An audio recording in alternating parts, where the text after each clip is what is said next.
And as you know, Congress has been working on this for decades and decades, and we are now doing something that is going to be incredible for the American public. So today I'm taking a bold and historic, very dramatic action to reduce the price of prescription drugs for American patients and American seniors. Previous administrations did nothing, absolutely nothing, as drug lobbyists, special interests in foreign countries freely ripped off our citizens. Under the last administration alone, drug prices rose a staggering 55%. Thanks to my administration's aggressive action since taking office, we have successfully lowered drug prices for the first time in 51 years. But this reduction is still not close to what I want, what I expect, and I'm looking for help for our great seniors, especially in particular, and that's what we're doing today. You'll hear something which will be very shocking. So we're doing things that nobody thought could be done, and it's going to have an incredible impact. Unfortunately, we've been waiting for Congress to take action for many decades to reduce drug prices for more than just a small handful of people. But even the small handful of people never got price reductions, and I'm unwilling to wait any longer. Therefore, today I'm signing 4 sweeping executive orders that will lead to massive reduction in drug costs. Massive. We've already gotten them down a little bit, but that's not good enough. First time in 51 years, as I said, but that's not good enough. They represent the most far-reaching prescription drug reforms ever issued by a president, nothing even close. Joining us for this important occasion, our Secretary of Health and Human Services, Alex. Where is Alex? Alex, thank you. Alex Azar, CMS Administrator, both doing a great job. Seema Verma. Seema, thank you, Seema. FDA Administrator, Dr. Stephen Hahn. Stephen, who's really speeding up the process of therapeutics and vaccines. And I just heard from some of the big drug companies, and they're saying FDA has really been moving the process along. It's very important, Stephen.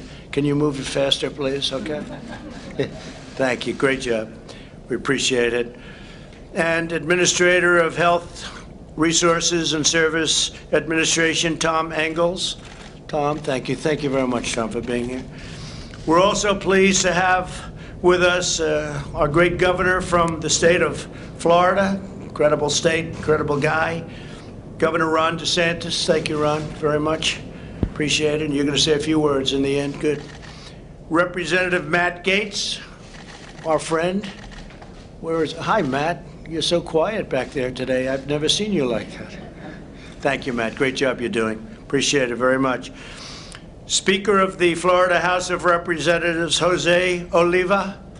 Jose, thank you, Jose. Very much. Good job. And many other state and local leaders. We have a lot of them. Thank you very much for being here. The 4 orders I'm signing today will completely restructure the prescription drug market in terms of pricing and everything else to make these medications affordable and accessible for all Americans. The first order will require federal community health centers to pass the giant discounts they receive from drug companies on insulin and EpiPens directly to their patients. You know, insulin became so expensive people weren't able to use it. They desperately needed it. We have it to a level that you're not going to believe. EpiPens, likewise. You've been reading horrible stories about EpiPens over the last 6-7 years. Horrible, horrible, horrible increases where they went from almost nothing to massive amounts of money. We're changing that right now. These providers should not be receiving discounts for themselves while charging their poorest patients massive full prices.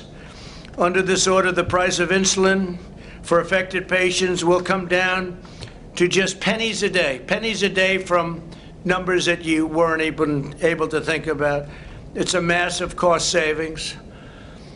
The second executive order I'm signing this afternoon will allow states, wholesale and pharmacies to do something other politicians have promised for decades and decades, but never done. They never delivered.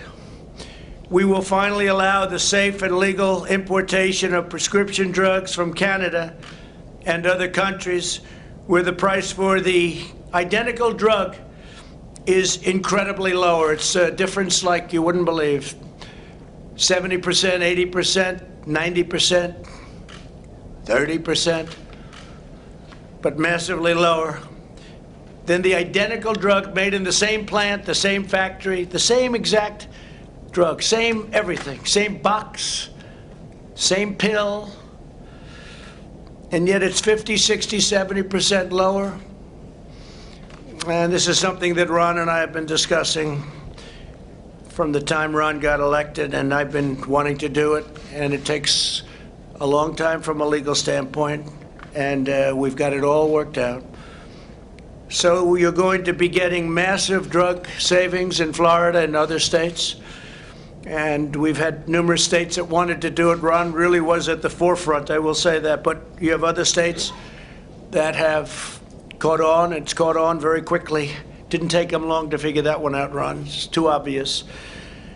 We pay for all of the research and all of the development, and foreign countries pay absolutely nothing, and our consumer gets charged. This has been going on for decades.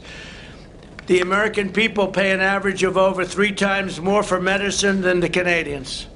Many people go to Canada. I see it all the time. They go to Canada to buy drugs, and then they come back, prescription drugs, because they save so much money. The trip is well worth it.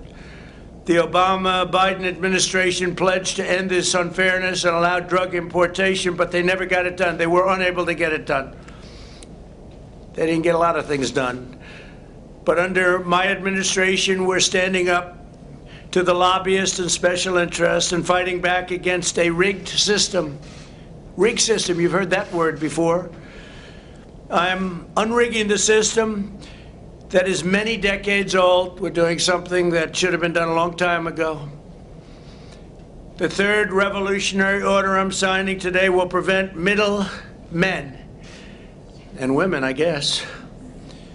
But you've heard about the middleman, right? The middleman that makes so much money nobody knows who they are. Nobody has any idea who they are. They make more money, perhaps, than even the drug companies themselves. And the drug companies, in all fairness to them, Big Pharma, and they're doing a great job in the vaccines. They're doing a great job in therapeutics, I can tell you, because I deal with them a lot. But I think the middlemen make more money than they do, and they don't do much. Maybe they don't do anything. Some people say they don't do anything. Nobody even knows who they are. But the middlemen are making a fortune, and pharmacy benefit managers and people are just bilking Medicare patients with these high drug prices while they pocket gigantic discounts. Gigantic discounts. The amount of money they've made over the decades is too incredible even to speculate or say. It's massive. Some very rich people are not going to like me very much today, I can tell you. I probably know them very well. I probably see them in Palm Beach. But nobody ever talks about who they are. Everyone, I hear the middleman for years, the middleman. Right, Alex? And he doesn't know who they are either, but he knows they're rich. And they're not going to be so rich anymore, because the money is going down to reduce the price of drugs, prescription drugs. So that's a big thing. That's a tremendous step. It should have been taken a long time ago, but they have a great deal of power. And I don't have to tell you how many phone calls I've had in the last few days when they heard I was going to be doing this. I've heard from people that I haven't spoken to in a long time. Frequently, drug companies give these middlemen discounts of up to 50% on the price of prescription drugs, but too often those discounts are not passed on to the pharmacy counter, meaning the people. This rule will pass those billions and billions of dollars a year, I mean many, many billions a year in discounts onto patients, directly onto patients, saving Americans with high drug costs thousands of dollars a year. Individual people will make thousands of dollars a year. You're not going to believe the impact that the things we're talking about today are going to have. Mark Meadows, our great chief, is sitting here, and he's just can't even believe it because he was a very successful congressman. He's been after people to do this for a long time, and they never got to the gate. I understand why. Tremendous pressure. Tremendous pressure put on the president not to do it. The fourth and final order I'm signing today is the granddaddy of them all. Will end global freeloading on the backs of American patients and American seniors. For decades, our citizens have paid the highest prices for drugs, prescription drugs, anywhere in the world, and it's not even close. Foreign nations have paid vastly less for the exact same drug again in the exact same box, from the exact same plant, from the exact same company. They would pay 10%, 20%, 30% what our people are paying for a pill that would sell for $1 in certain countries. I won't name them. They're all allies, right? They call them allies. I call them so-called allies. But a pill that would cost $1 could be $7, $8 in our country. Same exact pill. We pay 80% more than nations like Germany, Canada, and others for some of the most expensive medicines, identical in all respects. This means that Americans are funding the enormous cost of drug research and development for the entire planet. We are bearing the entire cost of all of this. They're bearing none. They say this is what we're going to pay. In some cases, it's a socialist country. So we're paying to reduce drug prices in a socialist country. How does that work? How does that work? And these are things that should have been done a long time ago. And even from our standpoint, we would have done it more quickly, but we have to go through vast amounts of waiting periods, waiting times, and this is an incredible day. This is just a big day. This is a big day. I've been waiting for this day for a long time. We incredibly and foolishly bear the full cost of all research and development, which is massive. In all fairness to the drug companies, it can take 15 years to get something approved, billions and billions of dollars for a simple drug. It also means that the U.S. taxpayers are effectively subsidizing the socialist healthcare systems of foreign welfare states and many other countries. We will end that abuse and restore the principles of free enterprise, but this doesn't even have to do with free enterprise. This has to do with common sense and courage, to be honest, and courage. Under this transformative order, Medicare will be required to purchase drugs at the same price as other countries pay. So we would pay 4 or 5 times more for a drug. We now pay, if somebody else pays $1 and we pay $5, we're paying $1. Now what's going to happen is their number will go up, our number will come very substantially down, and we'll all agree at 2.5 or 2 or whatever the final number is. But if some country is paying wherever it may be in the world because they had a better negotiator, because they had smarter people than we have, and that's what it's all about. Maybe more honest people, who knows, could be a lot of things going. But we get now the lowest price anywhere in the world, and no more will we have to suffer by saying, gee, why is it so much cheaper for the exact same drug in some other country? We will determine what other medically advanced nations pay for the most expensive drugs. And instead of paying the highest price, Medicare will pay the lowest price, and so will lots of other U.S. buyers. Medicare is the largest purchaser of drugs anywhere in the world by far. Medicare, largest purchaser of drugs in the world. And we're finally going to use that incredible power to achieve a fairer and lower price for everyone. Everyone will get a fairer and much lower price. This is not talking about 0.5%. This is big stuff. Under our ridiculous system, which has been broken for decades, We aren't even allowed to negotiate the price of drugs. Can you believe it? I said, when are we going to negotiate? We're not allowed. We're restricted by Congress from negotiating the price of drugs. Can you imagine? You say, I want to get a better price. I'm sorry, sir, you're not allowed to do that. That's illegal. What kind of a system is that? You think the world looks at us and said, where the hell did these people come from? But they treat us very nicely. But it's not. It's going to end, okay? I see you're a fan of what we're saying. You must be a doctor. Are you a doctor? Yeah. Doctors know. The doctors know. You've known that for years. We're not allowed to negotiate. Can you believe it? We just have to take whatever it is. I'm pleased to announce that as a result of the orders I'm signing today, the heads of the major drug companies have requested a meeting to discuss how we can quickly and significantly lower drug prices and out-of-pocket expenses for Americans. They want to do what's right. Look, they're going to do what's right. Look, I think it's so important what they're doing on therapeutics and vaccines, and we're going to see them on Tuesday. We'll see if we can do something here, but this could have been done a long time ago.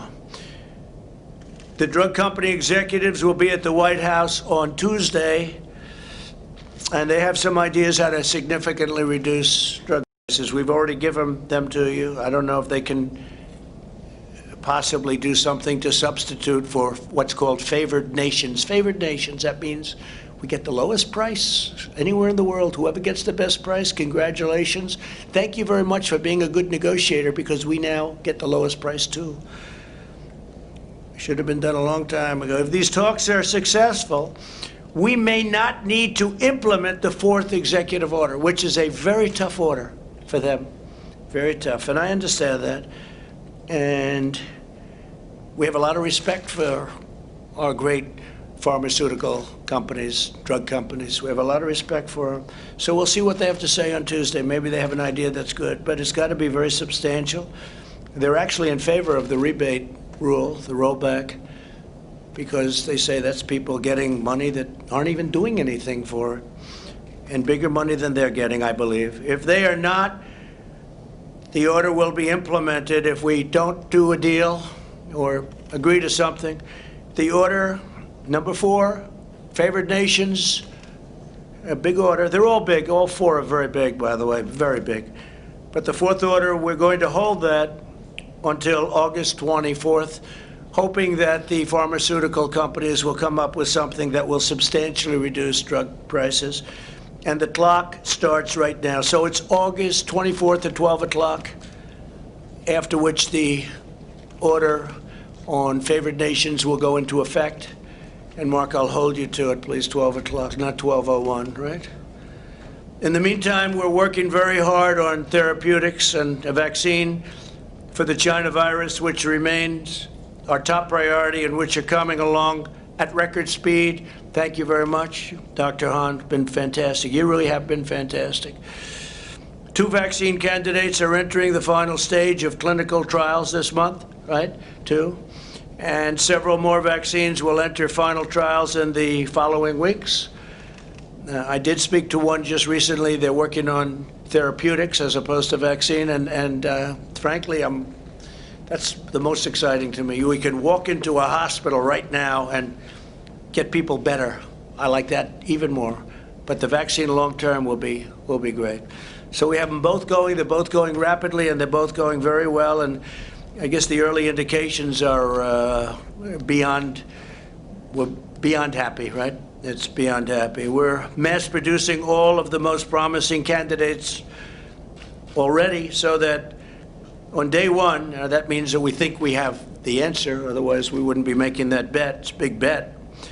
So that on day 1, the day we get it approved, it will be available immediately, doctor. Is that correct? So if we get it approved, now normally this process would take, to get up to where we are now, 3 years, 4 years. I've heard numbers like that. And we did it in literally a matter of weeks. It's a really incredible thing.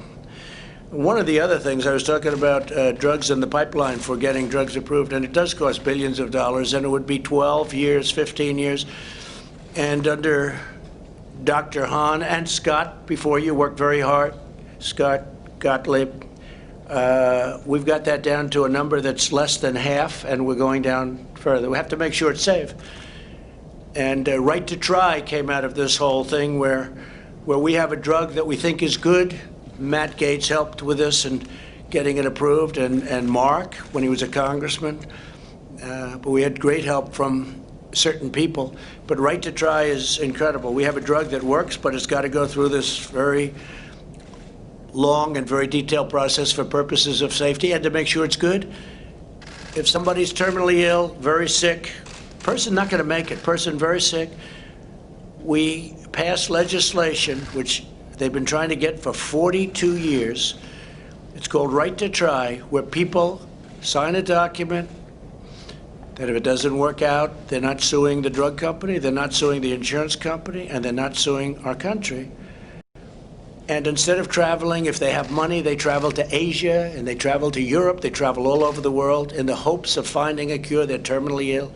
If they have no money, sadly, they go home with no hope and they die. We have now a program, Right to Try, finally happened after, I guess, as long as you've been a doctor, long before you became a doctor, right? They've been trying to get this.